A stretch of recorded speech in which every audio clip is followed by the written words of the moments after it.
Greetings. I am Janie Deadweiler, the founder and CEO of Angels in Distress Incorporated, Transition from Domestic Violence.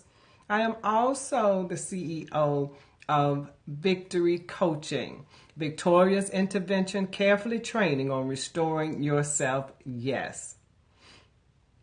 Greetings, and thank you for joining me. Tonight, I want to start off more in order than I have for the last couple of scopes. I think my first one I did it, but the second one I didn't.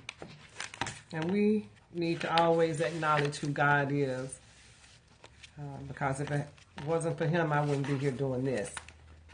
So I have something I want to read to you, which comes from my daily Mother's Prayer book, from Proverbs 4:14 through 15, and it's the NIV version. Do not set foot on the path of the wicked or walk in the way of evil men. Avoid it. Do not travel on it. Turn from it and go on your way. Excuse me. Lord of all that is good, I am concerned about the bad influences my children are exposed to in the media. Entertainment seems to have reached a new low, and the innocent are most vulnerable. Good taste, integrity, and morality are thrown to the wind as TV stations and websites vie for customers with the basics of materials. It hurts to see innocence lost so soon. Though we try to control what our youngsters see and hear in our home, we cannot always control what they are exposed to away from home. Guard their young eyes and ears from the evils around them. Father, help me to teach them to turn away from the unwholesome, corrupting images and to focus on your truths. An Ethiopian proverb: evil enters like a needle and spreads like an oak tree. I love that proverb because it is so true, because that's the way domestic violence is and domestic abuse is. I have a confession to make, because I have tried to be politically correct because I don't want to come across and sound like an angry black woman. I'm not angry. I am frustrated because of the abuse that I see on a daily basis in the news, locally, nationally, and even internationally. And because I am an advocate and survivor, this is very close and dear to my heart, and I'm very passionate about it. And for me to become excited in my delivery, I have a strong voice. So I'm going to apologize for that in the beginning. But I'm not apologizing anymore for trying to be politically correct and not offend anybody who do not understand that domestic abuse and domestic violence is a demonic spirit. And if you notice the things that are happening within the family unit, this enemy is definitely using domestic abuse and domestic violence to destroy families and relationships and children, innocent children. And I'm sick and tired of it. So we're going to take a new approach.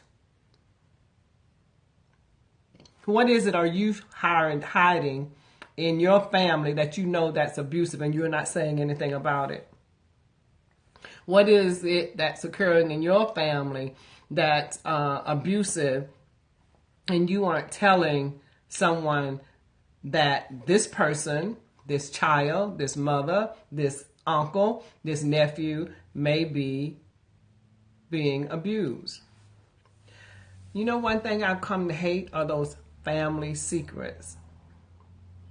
And domestic abuse and domestic violence is one of the things that just swells on secrecy because of the shame, because of the guilt, because you feel like you're the only one going through it and nobody will believe you or that nobody will help you.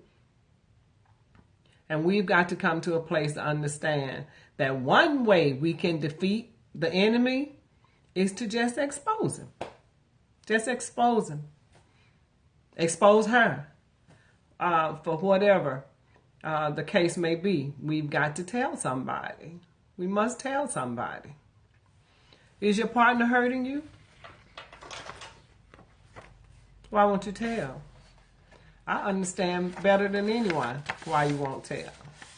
Because of your professional position, because of your position in the community, because of your position in the church, because of your position on boards, because of your career, because you just feel like there's no help for you. But that's a lie, because there is help for you. One is angelsindistress.org. Visit our website at www.angelsindistress.org. There is a resource page there where there are many resources available for you. So I'm going to ask this question. Do you know what abuse really is? Do you know what it really looks like? Are you scared around your partner? Do you ever lie to other people about how your partner acts? Or are you always trying to make excuses for them when they are belligerent? These can be signs that you're in an abusive relationship. Does she verbally abuse you in front of your friends? Does she embarrass you in front of your friends and talk down to you in front of your friends? Then you are possibly in an abusive relationship.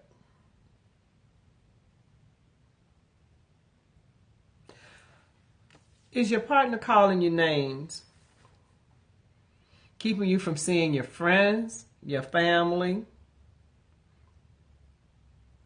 or not allowing you to work? And that can be on the male or the female side.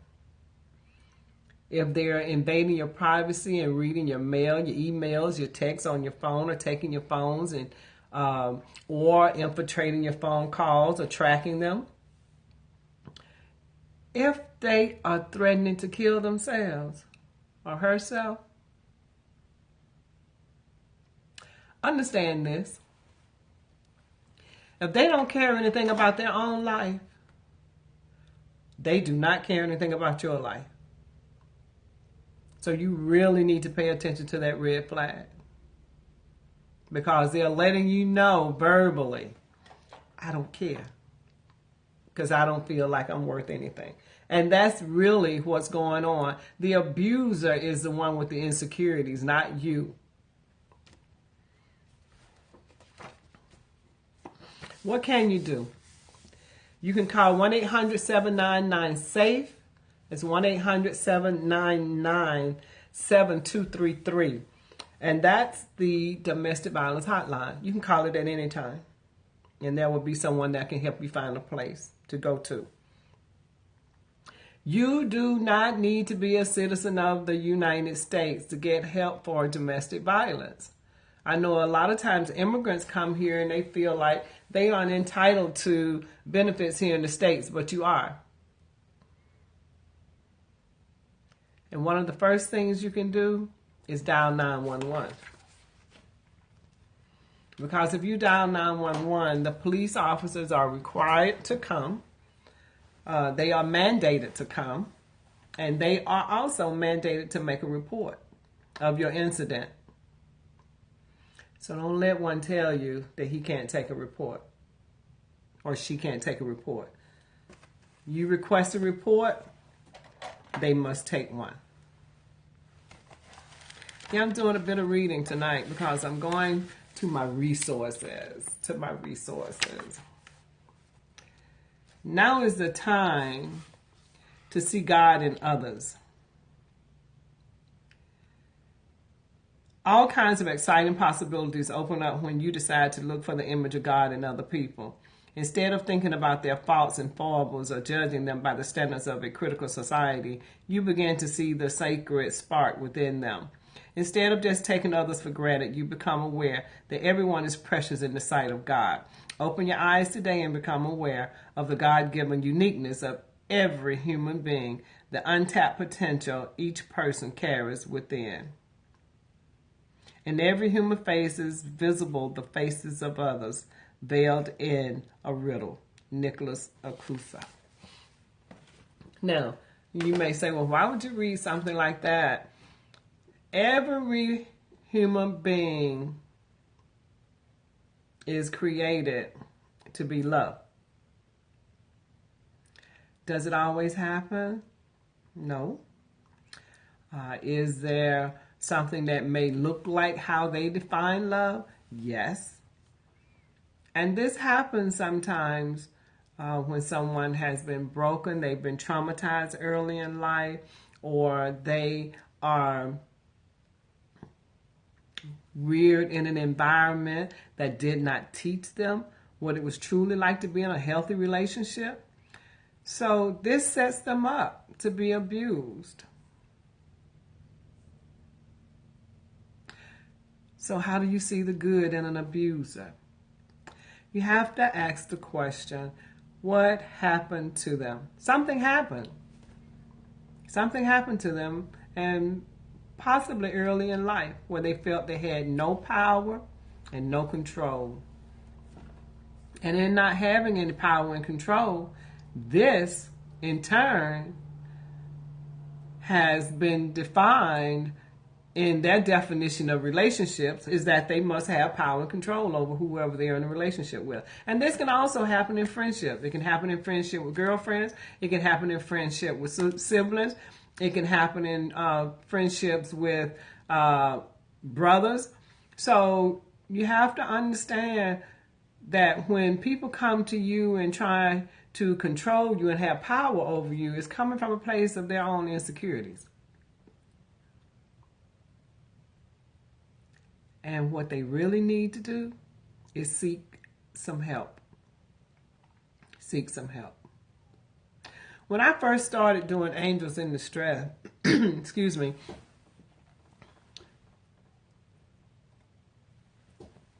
when I first started doing Angels in Distress, it really puzzled me, why were women so badly mistreated?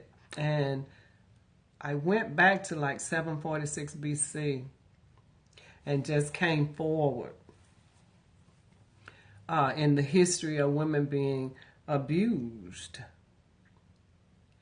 And when I think about the horrific things that some women went through, even to a point to where if a king was finished with his wife, he would just have her burned, just burned at the stake, just because he didn't want her anymore. And I'm thinking, why? Someone who you told and confessed to that you love them, that you would care for and protect them and take care of them, and then you would be the hands that would kill them. And you don't think that's a demon? That's a demon. In the news here of late, we're hearing where women are out, and if a man approaches them and they say no to them, they are literally killing the woman. Why? Now, think about that. You're out in a club, or you're out socializing somewhere, and someone making an advance at you, and they are not your type, you're not interested. You may even be in a relationship, and you just say no or no thank you, and then the next thing, they want to kill you because they couldn't accept rejection? Where did that come from? Now that's a strong, very strong reaction to someone telling you no. And you have the right to tell anyone no. And no means no. So it is sad commentary to hear these things on the news now, that women are being killed just because they said no to someone. That's a demon. That's a demon. And we've got to approach it from that standpoint. You can't panicate. I am so glad, I must share that I am so glad that I have been getting some teachings in the last few days about demons and devils and how they operate. And I do know, I am very familiar that the spirit that operate in domestic abuse and domestic violence is under the spirit of Jezebel. And the confirmations are just coming more and more that we really have to dig in. And as the Reverend Dr. Matthew Stevenson said, cast the demons out. And the abusers must be delivered. Because taking them through an 8-week program and then sending them back out on the street talking about they had anger management problems, that is not the case. It doesn't have anything to do with anger. It has to do with their spirit, man, where they don't feel that they deserve to be with anyone unless it's in an oppressive way. Thank you for joining, Sebastian. Excuse me. So we have truly got to understand that we have a platform to address this spirit, but it's not tapped into at all. And that's in the church.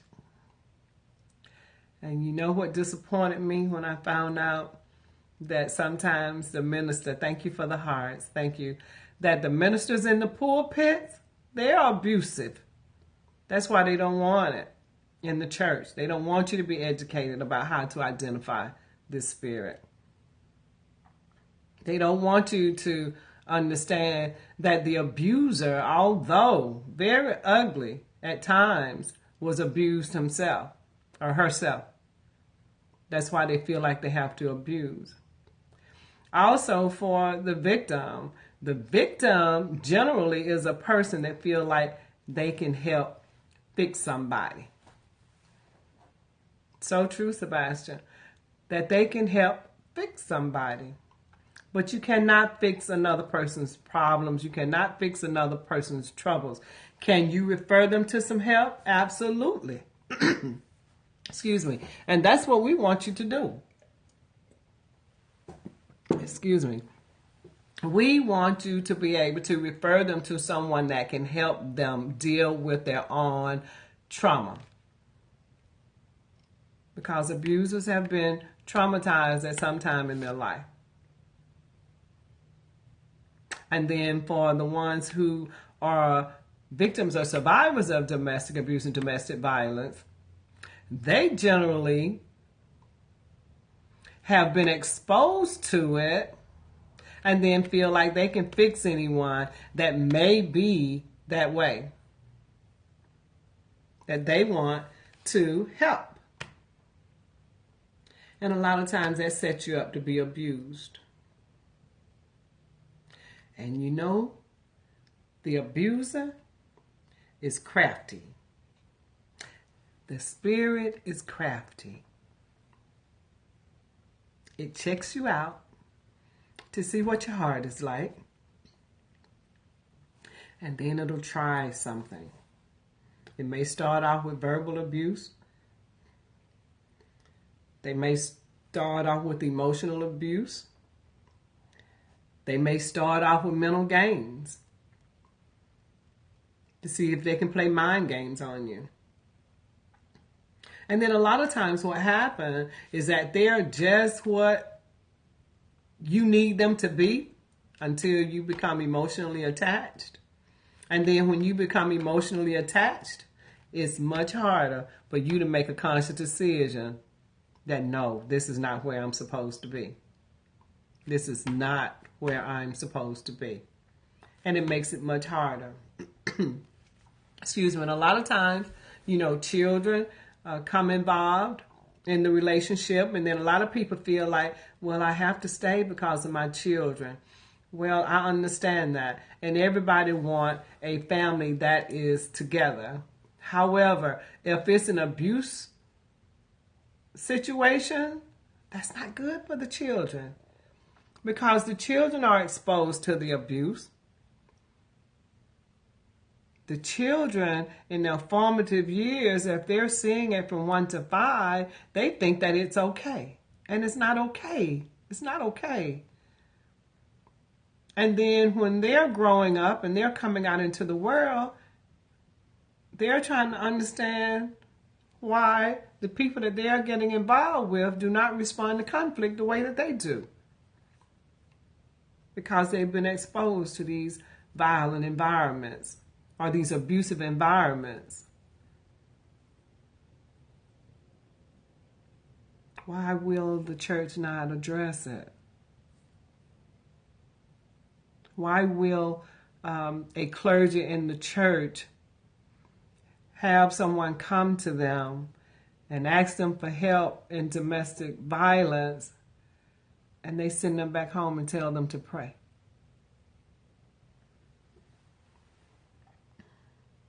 So where are they to go? And not only that, for that same clergyman to say in an open forum that they have never been affected by domestic abuse or domestic violence. But you just had someone in your office to describe to you these horrific things, and it didn't affect you? We've got to come to a place of being sensitive to other people. And what is happening is that people are just insensitive. And I won't start on my rant about that. I have my theory on that as well. But domestic abuse, domestic violence is a demon. I had a book that I was led to years and years ago, and I didn't really understand why I was led to the book. But I have these experiences where I'll be led to a book and think that it's for that time, and I'll put it on my shelf because I'm not feeling that I should be reading it at that time. And I remember this book, I was told to get a long time ago. But as I read it, I couldn't really grasp it. And then it came back up again today, Pigs in the Parlor. So this is a practical guide to deliverance.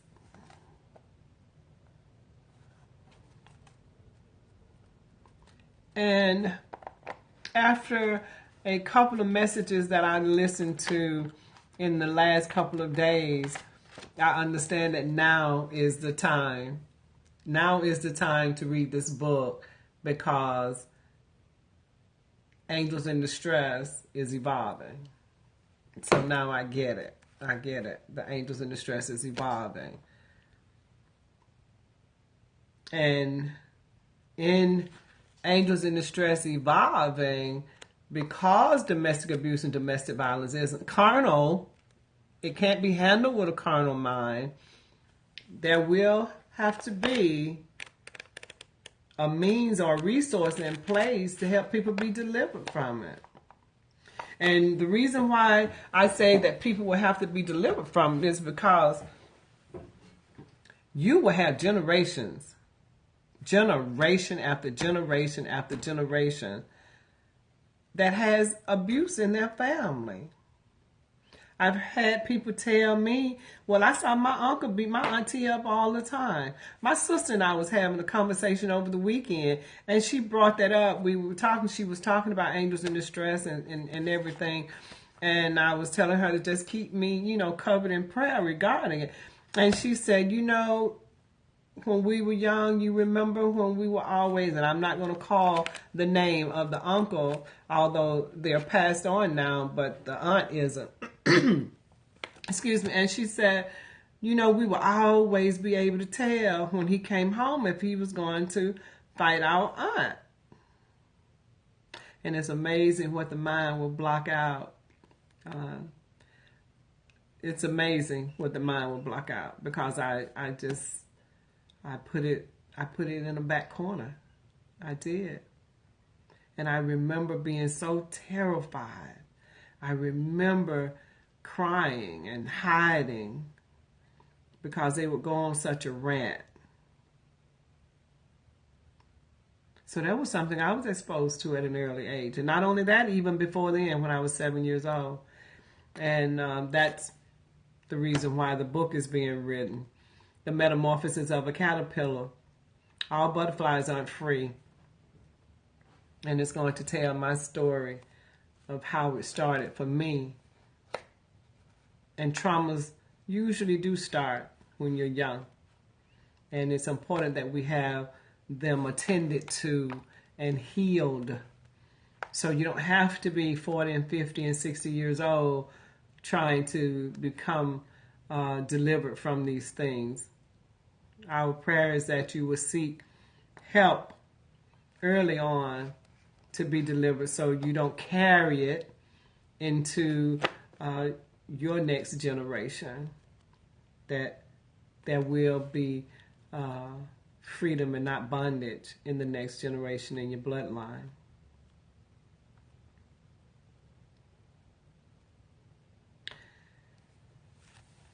We know that in a lot of cultures, and this is something that really upsets me, we know that in a lot of cultures there is this rule that it's okay to mistreat women. Even today, it's a culture that it's okay to mistreat women.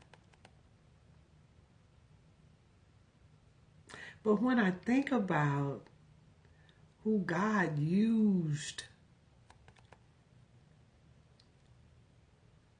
to bring forth his son to this earth, it was a woman.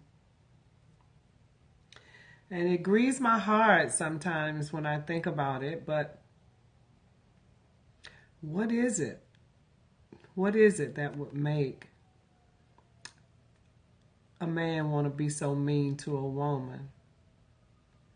What is it that would make a woman want to be so mean to her man, her husband? What is that? It's the trick of the enemy. It's the trick of the enemy. I was reading an article today by a psychologist, and they were talking about some of the things that will ruin a relationship. And it pretty much talked about, it was really talking about when basically a woman is disrespectful and lack a sense of, I don't want to use the term trust in their man any longer, but just don't put them in the position of their head, shall we say. Disgusted and disrespected. And I think about how important the woman's role is to help build the man up. A man can do anything. Anything. I find men amazing. I find them amazing. And when they have a woman in their lives who were exposed to abuse or domestic violence, then that woman in actuality sabotages what they really could have with that man because of those earlier traumas that aren't healed. So do a little evaluation, do a little self-evaluating, and just make sure that you have these conversations with people who come into your life that you think you want to build a relationship with. Ask those questions way before they cross that line of your personal space. You need to get some information, and you need to dig and get it out soon. You need to get it out, especially before you become emotionally involved. Definitely. So that you can make that conscious decision. No, I deserve so much better than this. Now is the time to say something. Domestic abuse and domestic violence is a demon. We cannot handle it with a carnal mindset because that's not working. It hasn't been working. And it's not going to work. Because it's much bigger than that. And it's much deeper than that. It's the spirit. This is something that a young lady said. And this is in You Are Not Alone, Solace and Inspiration for Domestic Violence Survivors, based on Jewish wisdom. Healing from shame. Remember who you are. I feel so ashamed. I rarely look at anyone in the eye anymore. Selfish, stupid, lazy. It's your fault. You're going to wear that. Do that. Words and actions that make me feel smaller and smaller. The other night we were at some friend's house for dinner. My husband looked at our host and said, "What a great meal and such a beautiful home." Then looking at me, he said, "Too bad you can't do this." We each experience shame at some point in our life. We feel shame when we say or do something that goes against the integrity of who we are. We feel shamed when someone says we're bad or stupid or worthless and or treats us as if we are. It is so very difficult to feel good about yourself when your partner who promised to love and honor you tells you you're worthless. A disappointment. Abusive words and actions trample the spirit. What can you do? Remember who you are. Who are you? You are a human being created in the image of God. In the Torah, it is written, on the day when God made humans, they were fashioned in the image of God. Remember who you are. Peace and blessings, and thank you for joining.